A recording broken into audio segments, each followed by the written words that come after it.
Smoking causes cancer. Smoking kills. புகைப்பிடிப்பது புற்றுநோயை உண்டாக்கும் மற்றும் உயிரை கொல்லும். Consumption of alcohol is injurious to health. மது அருந்துதல் உடல் நலத்திற்கு கேடு. Be safe, don't drink and drive. பாதுகாப்பாக இருப்பீர், மது அருந்துவிட்டு வாகனம் ஓட்டாதீர்.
மச்சான் இங்கே பாரு இந்த ரீல்ஸை.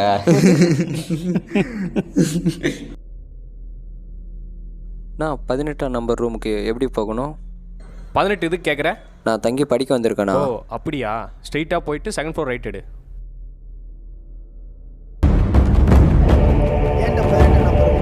ஏண்டா என்னடா ஆச்சு? 18 நடந்த சம்பவம் தெரியாது உங்களுக்கு?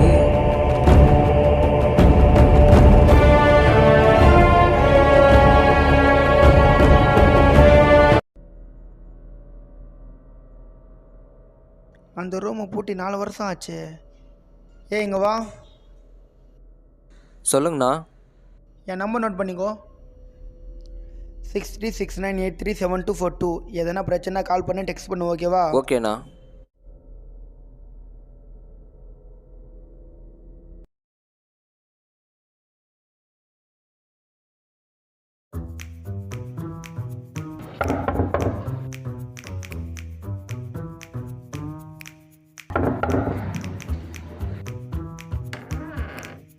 யாருப்பா நீ? ஆகாஷ் அண்ணன் தம்பி, நான் தங்கி படிக்க வந்திருக்கேன். ஓ சரி சரி, வா உட்கார்.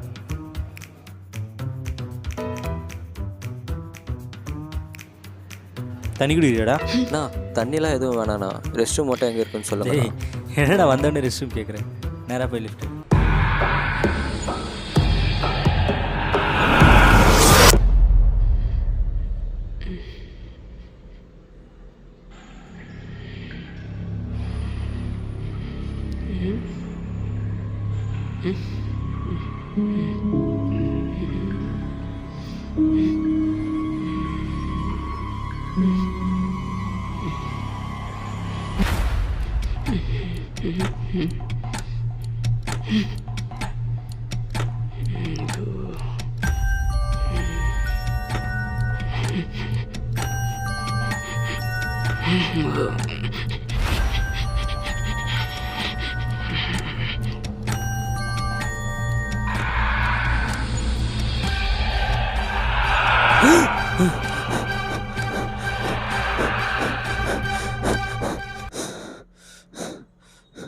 என்னடா ஆச்சு? ஏன் பதட்டமா ஓடி வர? இதுக்கு முன்னாடி இங்கே எதனா அமர்ஷமாக நடந்திருக்கானா? டேய் அதெல்லாம் ஒன்றும் இல்லைடா. டேய் நீ எதுவும் மனசு போட்டு குழப்பிக்காத, பத்திரமா இரு, நாளைக்கு போயிட்டு வரேன். நீங்கள் நினைக்கிற மாதிரி இல்லைண்ணா எங்க. டேய் அதெல்லாம் ஒன்றும் இல்லைடா.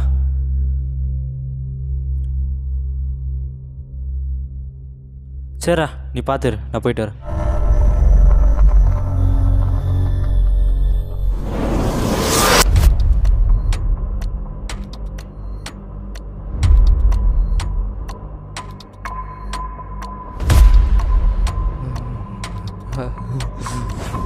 Check.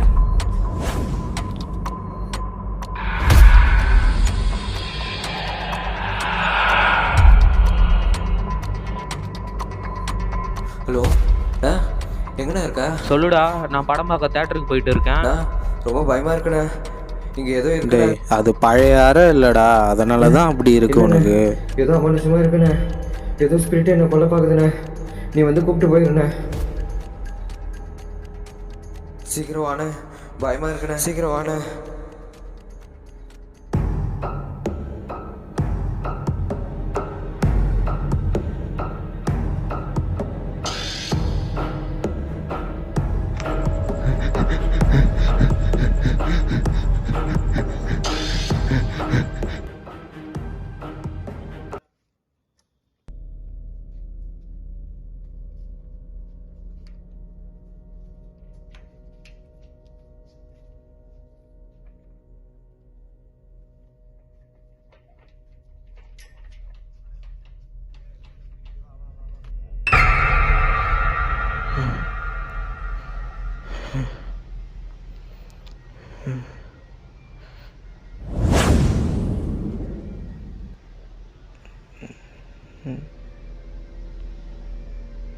யாரு?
ஹலோ? சொல்கிறா. ஆ ஆ ஆ சரி இருடா, நான் அப்புறமா பண்ணுறேன்.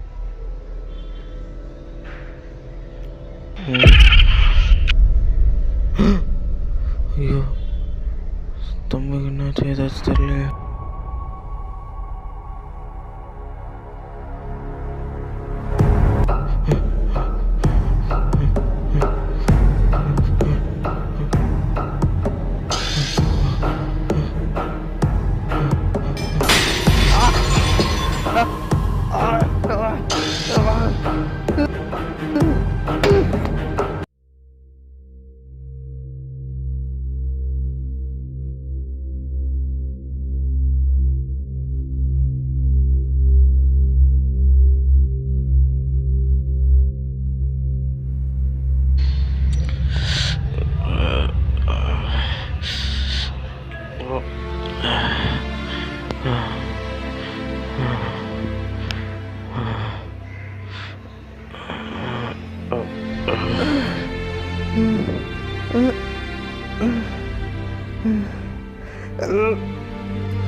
Oh.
யாருதான் நீ?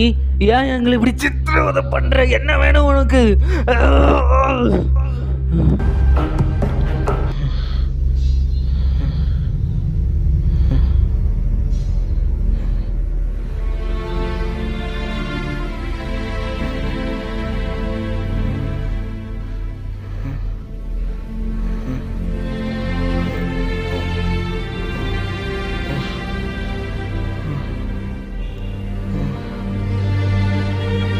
பாவேலு, டேய் பாவேலு, டேய் டேய்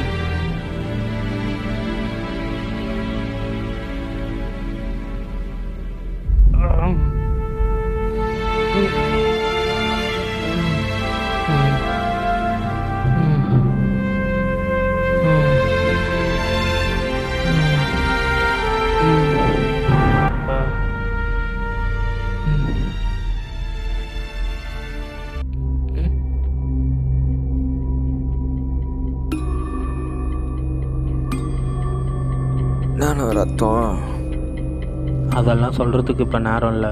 இதில் இங்கேருந்து சீக்கிரமாக வெளில போகணும். இங்கே இருக்கிற ஒவ்வொரு நிமிஷமும் நம்ம உயிருக்கு தான் ஆபத்து. எப்படி வெளில போகிறதுன்னு பார்க்கணும்டா.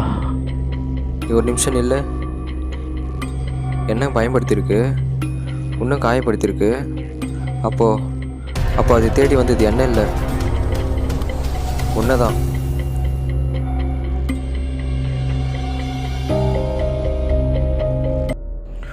முதல்ல இங்கேருந்து எப்படி சீக்கிரமாக வெளில போகிறத பார்க்கணும்டா.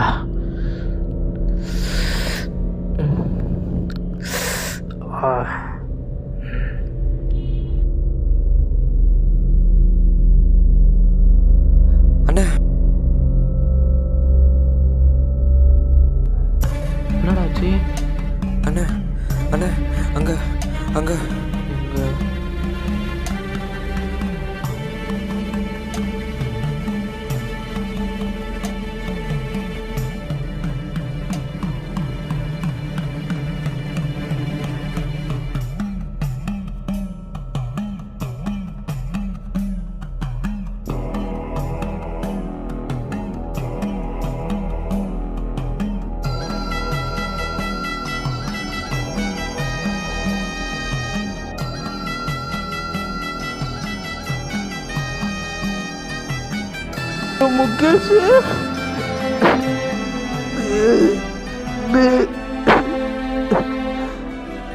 முகேஷ், யாருண்ணா முகேஷ்?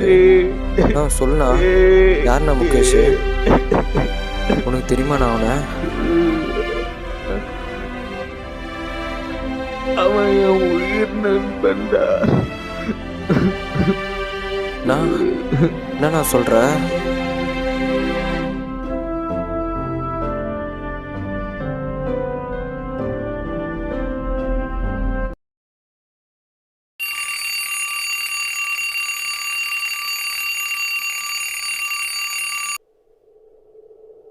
ஐயோ, இவ்வளோ டைம் ஆயிடுச்சு. டேய், டைம் ஆயிடுச்சு, ஏஞ்சி காலேஜ் கிளம்புடா.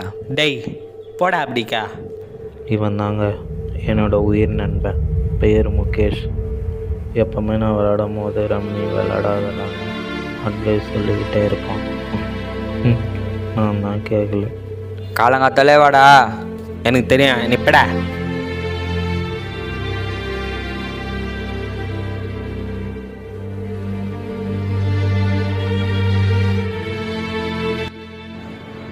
முகேஷ்க்கு அவனோட அம்மானா அவனுக்கு உயிர். அவனுடைய அம்மாவுக்கு பார்வை இல்லை. பார்வை வர வைக்கிறதுக்காக டாக்டர் கையில் போய் கேட்கும்போது டாக்டர் ஆப்ரேஷன் பண்ணாதான் உங்கள் அம்மாவுக்கு பார்வை வரும்னு சொல்லிட்டாரு. முகேஷுக்கு என்ன பண்ணுறது ஏது பண்ணுறது தெரியாமல் அப்போலேருந்தே சின்ன வயசுலேருந்தே வேலைக்கு போய் கொஞ்சம் கொஞ்சமாக காசு சேர்த்து காலேஜ் கிளாஸ் கூட போகாமல் ஜல்லி போட போய் கொளுத்து வேலைக்கு போயெல்லாம் காசு சாப்பாடு கொஞ்சமாக சாப்பிட்டு சிக்கனமாக சாப்பிட்டு பணத்தை சேர்த்து வச்சுருந்தாங்க. அவங்க அம்மாவுக்கு கிட்டத்தட்ட ஏறக்குறைய ஒரு 6 லட்சம் ரூபாய் சேர்த்து வச்சுருந்தான். டேய் ரம்பிலாம் விளையாடாதடா. எனக்கு தெரியும் நீ போட. ஆனால் நான் யார் பேச்சுமே கேட்க மாட்டேன். எனக்கு எப்பவுமே நின்னா ரம்மி, நடந்தா ரம்மி, படுத்தாலும் ரம்மி ரம்மி ரம்மி ரம்மியே கதின்னு கிடந்தேன்.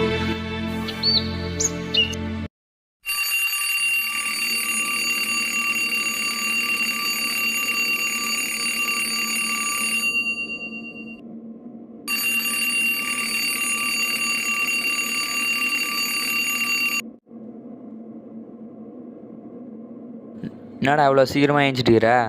ஒரு வேலையாக வெளில போகிறேன்டா. ஆ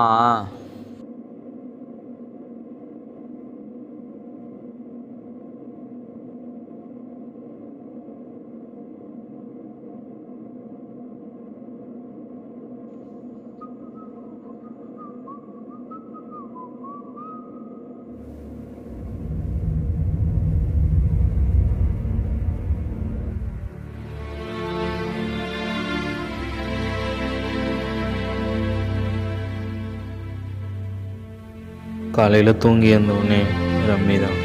நான் ரம்மியில் எந்த அளவுக்கு மூழ்கி கந்தேன்னா பேஸ்ட்டை கூட ப்ரெஷ்ஷில் சரியாக வைக்க தெரியாத அளவுக்கு மூழ்கி. அச்சோ,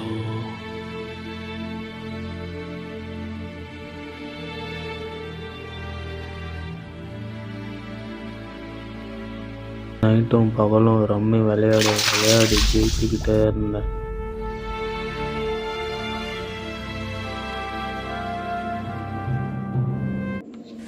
எஸ். அப்படி ஒரு வாட்டி சும்மா கத்தின்னு கிடக்காத. 5 லட்சம் ரூபாய் பணம் ஜெயித்தேன்.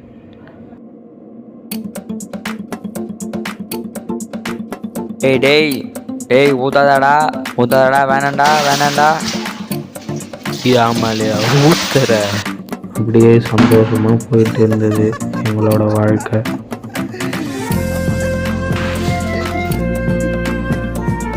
மறுநாள் வாழ்க்கையை திரும்பி போட்ட அந்த தருணம். பெருசாக விளையாடி பெருசாக ஜெயிக்கணும்னு அண்ணாச்சி கையில் 5 லட்சம் ரூபாய் வட்டிக்கு வாங்கியாந்து 10 லட்சம் கட்டி விளையாடினேன். என் நேரம் என்னால் அதுக்கப்புறம் எதுலேயுமே ஜெயிக்க முடியல. எல்லா பணத்தையும் தோற்று மொத்த பணமும் போய் ஓட்ட காசை கூட எடுக்க முடியாத நிலமையில வந்து எனக்கு இந்த ரம்மி முதல்ல விளையாடும் போது நமக்கு வெற்றியை காட்டும், நம்மளோட பணத்தாசையை தூண்டும், அப்புறம் அதுக்கு நம்மளை அடிமையாக்கும், அப்புறம் அது இல்லைன்னா நம்ம இருக்க முடியாது என்ற நிலைமைக்கு கொண்டு வந்து நிறுத்திடும்.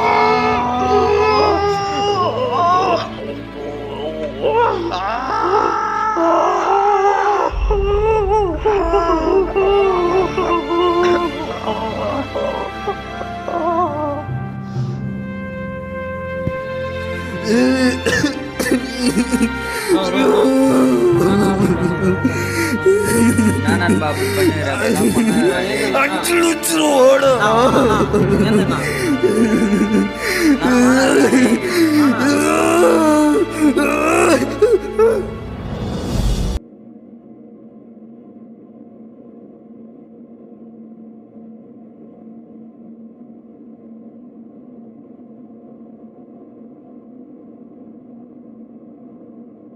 நாளைக்கே என்னோடய பணம் வட்டியும் அசலும் வந்தே ஆகணும், இல்லைன்னா நான் கேஸ் போடுவேன்னு அண்ணாச்சி சொல்லிட்டாரு. என்ன பண்ணுறது ஏது பண்ணுறது தெரியாமல் மண்டையை பிச்சுக்கிட்டு இருந்தபோது தான் என்னோட நண்பன் அவங்க அம்மா கண் ஆப்ரேஷனுக்காக வச்சுருந்த பணம் ஞாபகம் வந்தது. என்ன பண்ணுறது ஏது பண்ணுறதுன்னு தெரியாமல் அண்ணாச்சி வேறு நாளைக்கே பணத்தை கட்டி ஆகணும் இல்லைன்னா கேஸ் போடுவோன்னு சொல்லிட்டாரு. வேறு வழியே இல்லாமல் என் நண்பனோட பணத்தை எடுக்க வேண்டியதாக போச்சு.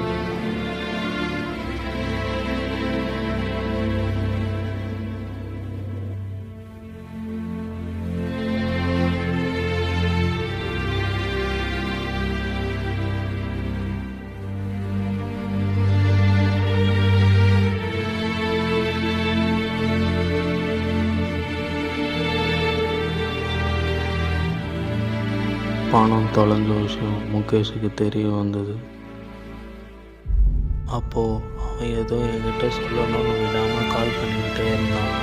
அப்போது என்னோடய சூழ்நிலை அண்ணாச்சி என்ன ஃபோனையே எடுக்க விடலை. பணம் காணாமல் போன துக்கத்தில் டென்ஷன்லேயும் என்ன பண்ணுறேன் ஏது பண்ணுறான்னு தெரியாமல் பித்து பிடிச்ச மாதிரி நடந்துக்கிட்டு இருந்தான் முகேஷ். சரி நான் சொல்கிறேன். இன்னும் இது கும்பமாக நின்று பேசினவரானு சொல்கிறேன்.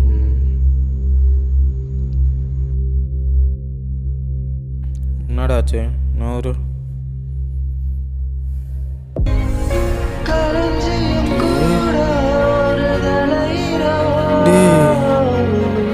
முகேஷ்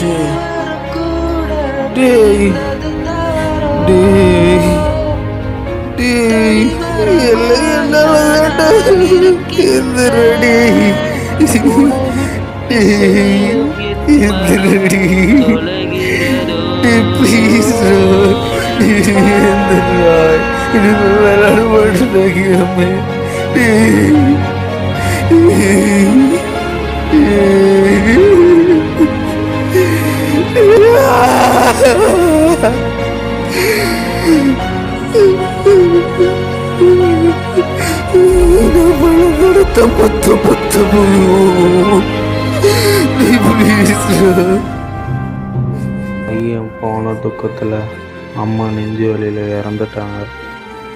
என்னால் தான் ஒரு குடும்பமே அழிஞ்சிருச்சுன்னு நினைக்கும் போது அந்த குற்ற உணர்ச்சி என்னை குத்திக்கிட்டே இருந்தது வாழ்க்கை ஃபுல்லாக. நான் மட்டும் ரம்மி விளையாடாமல் இருந்திருந்தா இன்றைக்கி இப்படி ஆயிருக்குமான்னு எனக்குள்ளே ஒரு குரல் இப்போ வரைக்கும் கேட்டுக்கிட்டே இருக்குது. அந்த இன்சிடெண்ட்க்கு அப்புறம் நான் ரம்மி விளையாடுறதையே விட்டுட்டேன். நான் பட்ட வலிய வேதனையும் நீயும் படணும்டா. நான் எப்படி அம்மா இல்லாமல் தவிச்சனும் அதே போல் உன்னோட தம்பி இல்லாமல் நீயும் தவிக்க போற குடும்பம் அழிஞ்ச மாதிரியே உன்னோட குடும்பமா அழிய போகுதுடா. தப்பு பண்ண தம்பி என்னடா பண்ண அவனை விட்டு எவ்வளோ படிச்சு சொன்னேன் வேணாண்டான்னு என் பேச்சை கேட்டு இருந்தா இப்படி ஆயிருக்குமாடா. டே முகேஷ் சத்தியமா நான் வேணும்ட்டே பண்ணலடா. நான் சொல்லிடலாம் தாண்டா இருந்தேன். அதுக்குள்ள இப்படி ஆயிடுச்சுடா.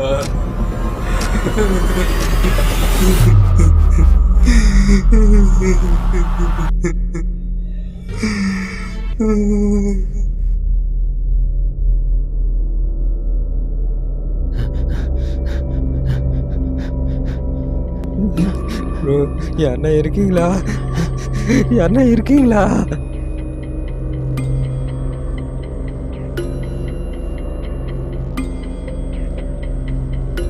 எங்க அம்மாவை திருப்பி தர முடியுமாடா உன்னால?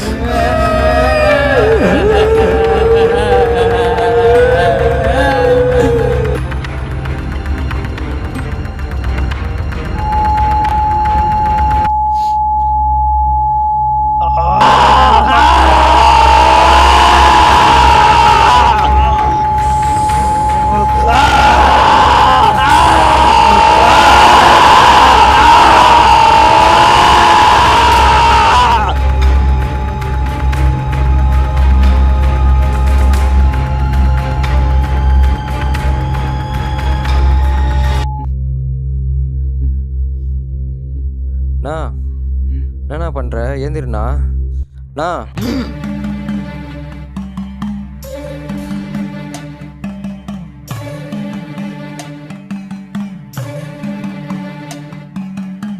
அண்ணா.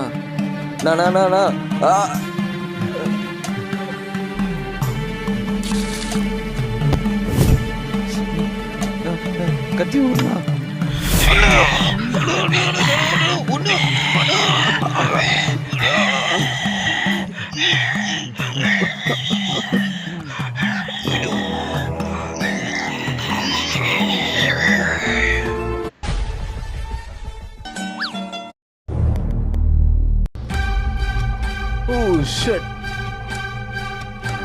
ஐயோ 18 நம்பர் வந்துடுறா, 18 நம்பர் வந்துடுறா, 18 நம்பர் வந்துடுறா, 18 நம்பர் வந்துடுறா. ஏய் வாங்கடா வாங்கடா வாங்கடா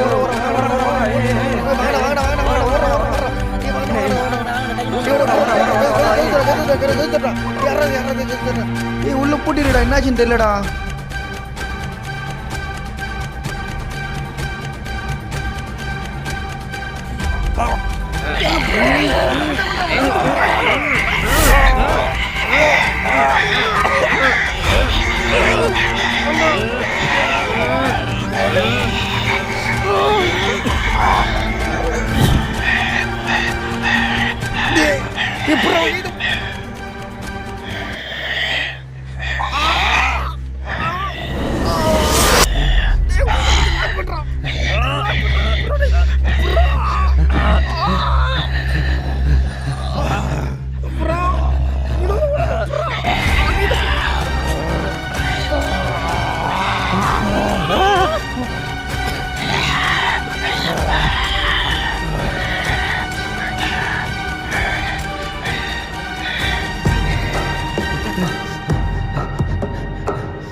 விளையாட்டு வினையாகும்னு சொல்லுவாங்க. சில நேரங்களில் விளையாட்டு வினையாகவும் உயிர் பலியும் கொடுக்கும். அதுக்கு உதாரணம் இவனோட மரணம். நீங்கள் விளையாடுற சூதாட்டம் உங்களை சுற்றி இருக்க எல்லாரையும் பாதிக்கும்.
இந்த சூதாட்டத்தில் விளையாடும் போது நமக்கு ஜெயிக்கும் போது இனிமையாக தான் இருக்கும்.